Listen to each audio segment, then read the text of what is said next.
अस्सलाम वालेकुम एरीज़, मैं हारिस अज़मी प्रोफेशनल एस्ट्रोलॉजर आपकी खिदमत में हाज़िर हूँ अपनी ड्यूटी पूरी करते हुए इस हफ़्ते की एस्ट्रोलॉजिकल कैलकुलेशंस लेकर।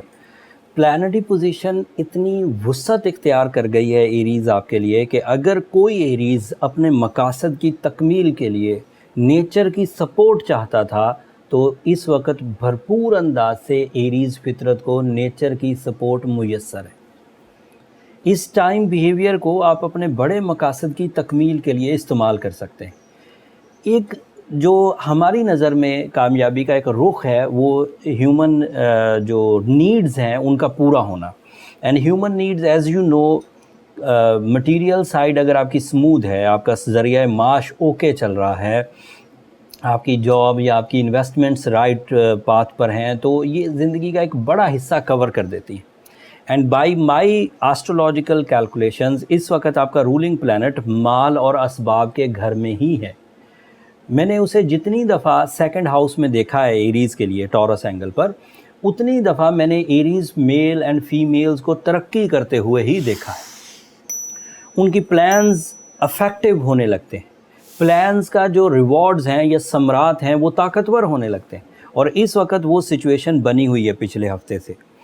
मार्स आपके सेकंड एंगल पर 2 साल के बाद इस वक्त गुज़र रहा है। ये 19 अगस्त तक यहीं रहेगा।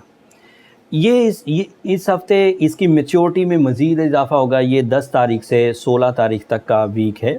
अगर आप इस हफ्ते प्रॉपर्टी में इन्वेस्ट करें, एरीज़ कंस्ट्रक्शन स्टार्ट करें, घर तब्दील करने की कोशिश करें, जॉब स्विच करने की कोशिश करें, कंपटीशंस को विन करने की कोशिश करें, अपनी फ़िज़िकल स्ट्रेंथ बढ़ाने की कोशिश करें, अपनी माइंड प्रिपरेशंस की तरफ जाएं, जैसे करेज, जैसे जुर्रत या हाई रिस्क टेकिंग एलिमेंट्स इख्तियार करें, तो आपको फितरत भरपूर अंदाज से सपोर्ट करेगी।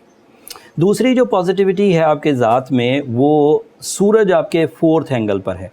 ये एक बेसफुल एरिया है जहाँ पर अगर सन कभी भी परफॉर्म करे तो जो कुछ भी आप कंसीव करेंगे, इज़्ज़त की सूरत में, शोहरत की सूरत में, रुपए की सूरत में, माल और असबाब की सूरत में, या फिर इख्तियारात की सूरत में, वो सस्टेन करेगा। सूरज के दौर में किए हुए फ़ैसले जो एडवांटेज देते हैं ये लॉन्ग टर्म चलते हैं। एंड सन जिस पोजीशन पर है हम उसे बेस लाइन पोजीशन कहते हैं एज एस्ट्रोलॉजर। इस सीज़न में किए हुए फ़ैसले जो ये 20 जून से शुरू हुआ सीज़न और ये उसका तकरीबन आखिरी हफ्ता है। फिर 19 जुलाई को ये यहाँ से हट जाएगा, एक नए एंगल पर जाएगा, वहाँ अदरवाइज़ एडवांटेजेस देगा। लेकिन फ़िलहाल जिस एरिया में है, इस एरिया में लॉन्ग लास्टिंग एंड बेसफुल रिज़ल्ट्स आया करते हैं। तीसरी चीज़ जो आपके जायचे में बहुत ताकतवर है वो इसी सूरज के साथ मरकरी एंड पैरेलल चल रहा है। दोनों की आपस में जो रिलेशंस हैं वो काफ़ी फ्रेंडली हैं। अगर इस दौरान तालीमी सरगर्मियों की कोशिश की जाए, इस दौरान डॉक्यूमेंटेशन, एक्सप्लेनेशंस या फिर प्रेजेंटेशंस की कोशिश की जाए, मीटिंग्स की जाएँ, अपना एजेंडा सामने वालों के सामने रखा जाए और उनसे इत्तफाक चाहिए, उनकी सपोर्ट चाहिए, तो बग़ैर हेजिटेशन के मिलेगी। इस हफ्ते एक नया इवेंट भी है। ईद के बाद as you no full moon होगा एंड ज़िलहज का पूरा चाँद है। इसका एक स्पिरिचुअल बैकग्राउंड है जिसकी वजह से आपकी जो स्पिरिचुअल स्ट्रेंथ है उसमें इन्हांसमेंट नज़र आएगी। आप दिलचस्पी के साथ अपने मामलाते ज़िंदगी को परफॉर्म करेंगे, चाहे वो पर्सनालिटी से रिलेटेड हों, इंडिविजुअल स्किल्स हों, चाहे वो कंबाइन एफ़र्ट्स हों, फैमिली वेलफेयर हो, चाहे वो स्पिरिचुअल साइड की एक्टिविटीज़ हों। ये नया चाँद आपको इस तरह भरपूर अंदाज से जज्बाती कैफियत देगा। आपके अंदर की ड्राइनेस दूर होगी। आप मौसमों को, खाने पीने को, फैमिली गेट टुगेदर्स को, सैर व सियाहत को पसंद करेंगे। And this is the ideal time for your mind refreshment. सादा लफ्ज़ों में कह सकते हैं अपने माइंड को पीसफुल एंड प्लेजेंट करने के लिए ये एक नया इवेंट होगा। तो 2 ही दिन का, 2.25 दिन का, बट इसका इम्पैक्ट काफ़ी बड़ा रहेगा क्योंकि ये पूरे चाँद का इमोशनल बूस्टर होगा जो आपके लिए गैर मामूली कामयाबियाँ देगा। जुपिटर आपके पहले घर में काम कर रहा है। जुपिटर के फर्स्ट हाउस में होने की वजह से Aries are lucky at the moment. And Saturn आपका 11th एंगल पर रेट्रोग्रेड है। एंड एज़ यू नो, अगर सैटर्न रेट्रोग्रेड हो और 11th एंगल पर हो तो आपको थोड़ा सा अपने आप को नज़्म ज़ब्त के साथ चलाना होगा। अपने आप को कटी पतंग की तरह नहीं छोड़ सकते कि दिल करेगा तो कर लेंगे, दिल नहीं करेगा तो ठीक है चलने दें। अगर इस तरह का बिहेवियर होगा तो फिर ग्रोथ, एक्सपेक्टेशन या फिर बिग सक्सेसेस नहीं मिलेंगी, फिर एवरेज सक्सेसेस मिलेंगी। अगर किसी को सैटर्न की रेट्रोग्रेशन ज़्यादा तंग कर रही हो, किसी एरीज़ को, जैसे उसकी सेहत तबाह हो रही हो, जैसे उसकी इरादों की ताकत कमज़ोर पड़ रही हो, जैसे उसका टाइम बिहेवियर उसके लिए ख़िज़ां का सब बिहेव कर रहा हो, उसे फिर ये चाहिए कि वो जनरल रेमेडीज़ अगर वो परफॉर्म कर चुका है, ब्लू सफ़ार अगर उसने पहना हुआ है, सूर्य शम्स पहना हुआ, तो उससे बढ़कर कुछ करे। और अगर जनरल रेमेडीज़ से मामला हल हो गया तो देन वो फिर एक स्ट्रॉन्ग एरीज़ था जिसे जनरल सी रेमेडी से ही रिकवरी मिल गई।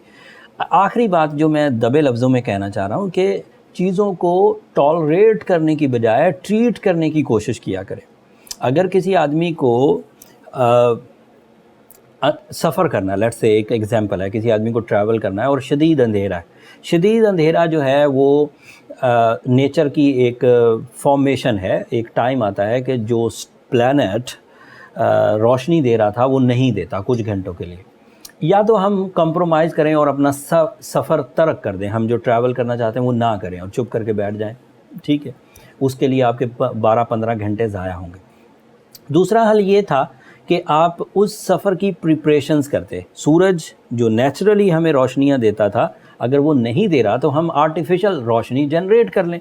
अगर आर्टिफिशियल रोशनी जनरेट कर ली जाएगी तो आपका ट्रैवल हो पाएगा, आप रुकेंगे नहीं किसी एक नेचर की सपोर्ट की वजह से। अगले दिन तो नेचर ने आपको सपोर्ट कर ही देना था, आप ट्रैवल कर लेते। ये जो 12-14 घंटे की नेचुरल डिज़ास्टर्स या नेचुरल वीकनेसेस आती हैं, ये बेरेबल हैं, इंसान इनको हज़म कर जाता है। लेकिन सैटर्न 5 महीने रेट्रोग्रेड रहता है, तो 5 महीने रेट्रोग्रेशन का मतलब है आप अगर इससे कॉम्प्रोमाइज़ करना चाहेंगे तो 12 महीनों के एक साल में 5 महीने आप कॉम्प्रोमाइज़ करके चुप करके बैठे रहेंगे। सो इस तरह आप तरक्की में बहुत पीछे रह जाएंगे, अपनी परफॉर्मेंसेस में बहुत पीछे रह जाएंगे। तो this is not right method. Right method ये है कि इसे टॉलरेट या कॉम्प्रोमाइज़ करने की बजाय इसे ट्रीट कर दिया जाए। जो जिस तरह की ट्रबल्स हमें सैटर्न से अमूमी तौर पर आती हैं वो ब्लू सफ़ायर से कवर हो जाती हैं, वो सूरज शम्स को 5 दफ़ा पढ़ने से कवर हो जाती हैं। अगर वो कवर हो जाती हैं तो उसे सहने की ज़रूरत क्या है, उसको आप रिकवर कर दीजिए। अगर रिकवरी होते हुए परेशानी बढ़ जाए कि नहीं हो रही तो फिर अपनी पर्सनल कैलकुलेशंस की तरफ चले जाइए। एरीज़, आपकी जो पर्सनल कैलकुलेशंस हैं उसमें हमें आपकी date of birth, time of birth and place of birth चाहिए होता है। उससे ये बात फाइंड आउट हो जाती है कि प्रॉब्लम्स क्या हैं, कितनी शिद्दत वाली हैं, उसे कैसे रिकवर किया जा सकता है। उसके लिए ये नंबर नीचे चलते रहते हैं, आप इन पर रब्ता करके अपने लिए टाइम ले सकते हैं, बट वो फ्री फोरम नहीं है एरीज़, होपफुली आप अंडरस्टैंड करेंगे। अगले हफ्ते 3rd वीक ऑफ जुलाई होगा and 3rd week of July कोई भी किसी भी महीने का तीसरा हफ्ता काफ़ी इम्पॉर्टेंट होता है। उसमें सूरज अपनी जगह बदलता है, दीगर प्लानिटरी पोजीशन में भी चेंजेस आएंगी, वो सारी तफसील अगले हफ्ते बयान करूँगा। तब तक के लिए मुझे इजाज़त दीजिए। मैंने आपको ईद से पहले ही ये वीडियो आपकी खिदमत में पेश कर दी है ताकि आप ईद के बाद जब अपनी इन सब मसरूफियात से फ़ारिग हों तो आपके पास एक